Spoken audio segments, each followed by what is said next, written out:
¿Qué tal mi gente? Así fue el golazo de cabeza de Laura, gol que sorprendió a los hinchas de Dobrodoudi Kotoroteri.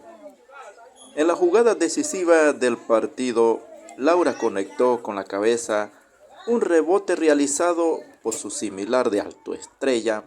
Para rematar, la atacante chichiqueña hizo un gran esfuerzo para elevarse y alcanzó la altura necesaria para definir el primer gol, el gol que sacudió la grada de Cerro Algodón Overe Dobrodoudi Kotoroteri, comarca Nove Buglé. Finalmente, Chichica logró la esperada victoria con 3 goles por 1 contra Alto Estrella. Así se juega en la comarca y así disfrutamos el buen fútbol. Espero que lo disfrute mi gente.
para casa, fue para la portería.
¡Vamos!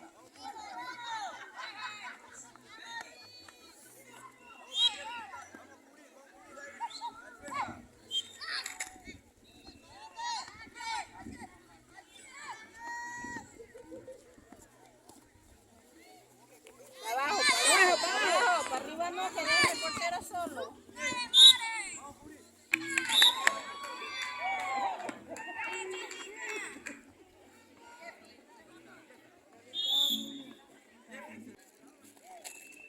¡Vamos, vamos!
Así se disfruta el buen fútbol en Cerro Algodón. Saludo para toda mi gente de Doboroduvdi. Gracias, gracias. Si tengo café les doy y si no, bueno, les digo hasta mañana. Gracias por ver el video. Hasta pronto.